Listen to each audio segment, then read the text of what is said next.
Bapak sinten niki sing gondrong manis niki? Astagfirullahaladzim. Bohongnya dikasihin ke jamaah gitu ya, disodorkan ke jamaah. Assalamualaikum warahmatullahi wabarakatuh. Alhamdulillahirabbil alamin. Assalatu wassalamu ala nabiyyina Muhammadin wa ala alihi washabbihi ajmain. Amma ba'du.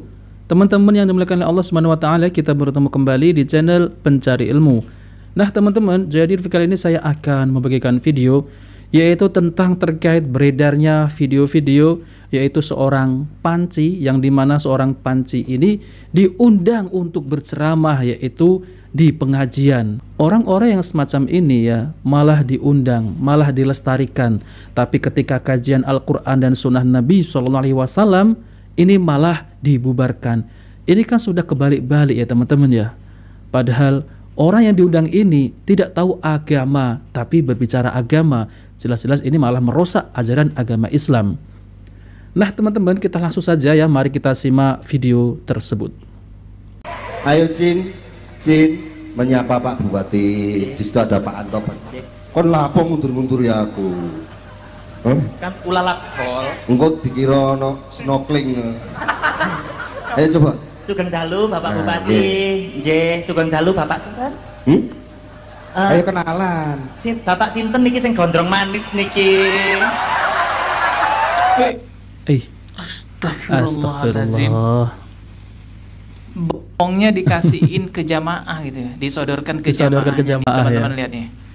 Bapak sinten niki sing gondrong manis niki? Astagfirullah. Salaman dhisik Bapak sinten? Astagfirullahaladzim. Ya, jadi ini adalah seorang apa ya sebutannya biar aman, seorang panci gitu ya. Sempat viral 5 tahun yang lalu, sekitar tahun 2019-an ya. Karena panci ini disuruh berceramah di depan ribuan orang. Ulama yang jelas-jelas ahli hadis, kau usir, nggak kau terima, kau tolak. Cong pakai kuncir jin itu dikumpul kepalanya, tidak ada kuncirnya, itu jin. Kau kasih tempat untuk ceramah. Assalamualaikum warahmatullahi wabarakatuh. Seperti cuplikan di awal tadi bahwa itu adalah video lama ya, kejadiannya sekitar 5 tahun yang lalu. Kenapa saya angkat kembali di tahun ini? Karena saya melihat di tahun ini juga mulai bermunculan sosok-sosok panci yang dijadikan penceramah di sosial media. Bismillahirrahmanirrahim. Ngajeng siap bunuh diri.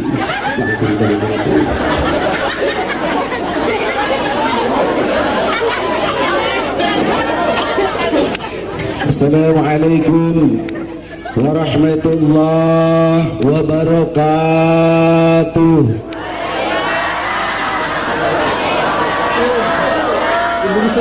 5 tahun yang lalu kita bisa melihat MUI sangat tegas sekali terhadap kemunculan panci-panci yang menjadi penceramah melalui salah seorang tokoh MUI yaitu almarhum Kiai Haji Dr. Tengku Zulkarnain. Ini memprotes tegas adanya orang yang menjadikan panci sebagai penceramah. Tapi di masa sekarang ya kita tidak melihat MUI setegas yang dulu-dulunya ya. Padahal jelas sekali nih muncul seorang panci yang menjadi penceramah dengan label Ustadz. Anda bisa perhatikan nih bannernya ya, banner di acara pengajiannya.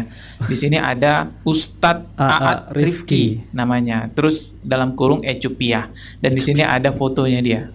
Udah benar-benar kayak emak-emak lah gitu ya, kayak perempuan. Tapi ini laki-laki. Nah ini orang ngasih tausiah. Ini lihat nih, banyak sekali masyarakat di sini yang diberikan tausiah. Nih, Allahu Akbar. Ini kan sama saja menormalisasi sesuatu yang sudah jelas-jelas terlaknat dalam agama Islam. Mengajarkan kepada penerus bangsa untuk menjadi seperti ini juga. Kok bisa? Ini ada ustadz loh. Gelar ustadznya ditulis di sini. Kita bacain dari atas coba ya. Ini acara Maulid Nabi Muhammad Sallallahu Alaihi Wasallam. Penceramah Ustadz Aat Rifki dalam kurung Ecupiah. Lah ini dia orangnya yang namanya Ecupiah. Ya, semoga MUI bisa setegas yang dulu-dulunya ya. Kalau kita lihat sih yang dulu tuh begini nih. Nah ini kita putarkan dulu videonya.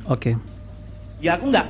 Saya secara pribadi bukan maido orang yang ahlul hadis, ahlul Quran, tidak. Ya, mungkin beliau belum paham hakikatnya, belum ngelakoni torekote, belum ngelakoni syariatnya. Kesufi-sufian gitu ya. Seolah-olah ahli torekot, hakikat, marifat gitu ya. Untuk yang sekarang lagi mungkin tren sudah 2 tahun ini mungkin antara ulama ya, antara ulama anyaran ya. Ulama anyaran ya. Saya ndak nyebut ya. Wes ulama anyaran kebanyakan memang mohon maaf hatinya membenci sekali. Padahal di ajaran Islam yang diinti kalau memang kita ada yang mohon maaf, kalau kita memang mempelajari tasawuf dengan benar, kita akan mengerti hati loh. Seolah-olah dia yang paling dia benar ya. daripada ulama-ulama yang baru gitu ya. Ulama-ulama yang baru muncul itu katanya hatinya pembenci, padahal kalau tasawuf itu katanya hatinya mencintai. Ya Allah, lihat dirimu dulu lah ya, ngaca dulu lah ke dirimu, udah bener apa enggak nih pakaiannya kayak gitu. Ya Allah. Nah sementara ini kebanyakan orang kitab suci Al-Quran didampingi oleh hadisnya ini nggak boleh dimakan mentah. Wah, nggak boleh dimakan kitab mentah suci gitu ya. Al-Quran dan hadisnya ini nggak boleh dimakan mentah. Banyak ayat-ayat yang harus ditafsirkan dan disesuaikan dengan keadaan kita sekarang. Gitu ya. Apa ini bicara Al-Quran, hadis harus ditafsirkan lah. Tapi dianya seperti ini. Nah, ini kita lihat tanggapan dari MUI pada masa itu ya, 5 tahun yang lalu. 5 tahun yang lalu. Diundang, disuruh ceramah di depan ribuan orang. Sontoloyo. Ustaz Pak Husain. Apa kau? Bawa-bawa kau orang Islam kau bilang, toleransi kau bilang. Ulama yang jelas-jelas ahli hadis, kau usir, nggak kau terima, kau tolak. Baik, kau pakai kuncen jin. Jin itu digondol kepalanya, tidak ada kuncennya, itu jin. Kau kasih tempat untuk ceramah. Kau bilang toleransi. Bukan toleransi itu. Kamu menghina orang Islam, ulama, dan kamu memberi panggung kepada orang maksiat. Kamu menghina agama Islam. Kalau nggak bawa-bawa Islam, monggo aja ya enggak. Dia naik panggung, dia ceramah. Sabto tamu, ketorok colo, ketorok. Apalah terserah lu lah, asal jangan bawa-bawa Islam. Tapi kau bawa-bawa Islam, keadaanmu seperti itu menghina Allah, betul? Sempat dalam khutbah Jumat. La ilaha. Alhamdulillah, kita orang udah kumpul sini mau sholat Jumat. Alhamdulillah. Terus kita manggut-manggut gini, hebat ini. Wah. Itu bukan agama, itu bukan toleransi, itu mendukung kedurhakaan kepada Allah Subhanahu.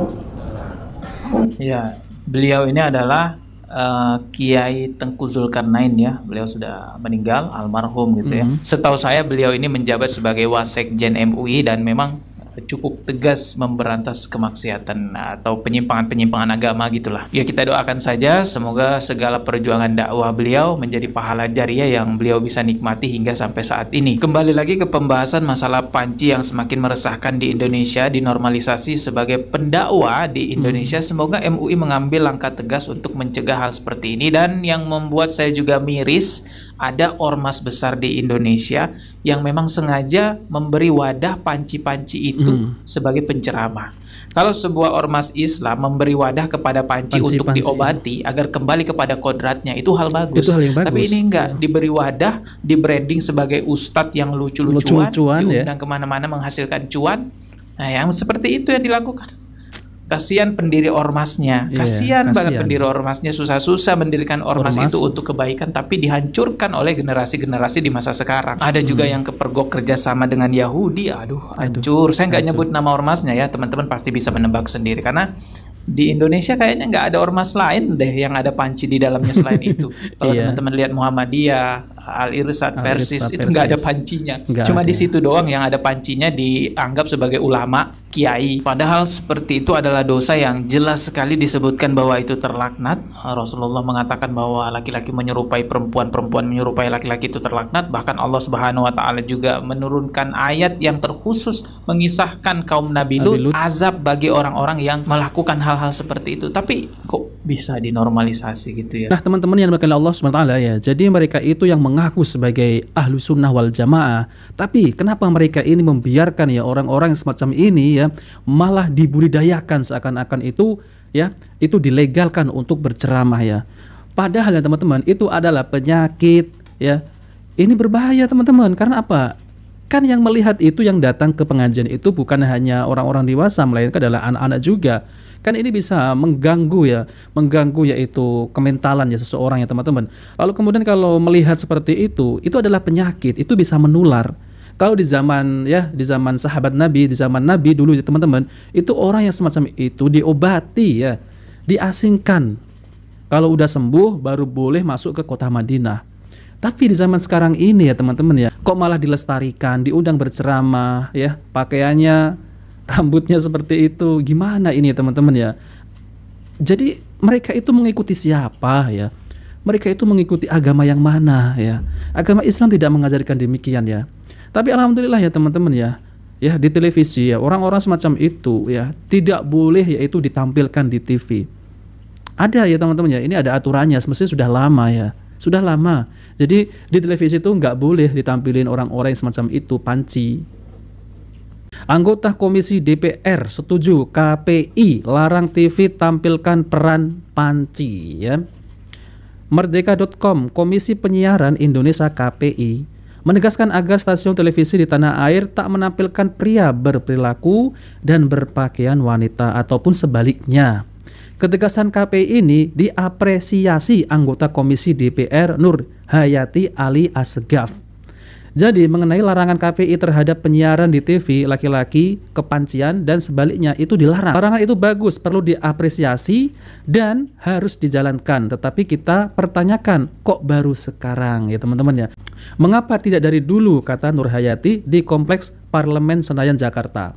Wakil Ketua Umum Partai Demokrat ini menegaskan ya seharusnya KPI dari dulu menindak stasiun TV yang menayangkan acara panci-panci. Sebab program tayangan tersebut sudah ada sejak lama dan tidak mendidik.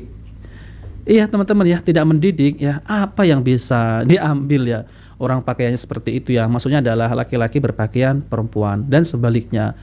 Ya memang di situ tuh ya yang penting kan lucu. Kalau sudah lucu itu kan bisa ya menghasilkan cuan ya teman-teman, menghibur penonton. Tapi hal itu tidak positif ya. Hal itu adalah bentuk negatif ya, bisa mengganggu yaitu kenyamanan anak-anak dan lain-lain. Itu adalah penyakit. Ya, maka saya setuju ya. Pemerintah harus melarang tegas itu ya.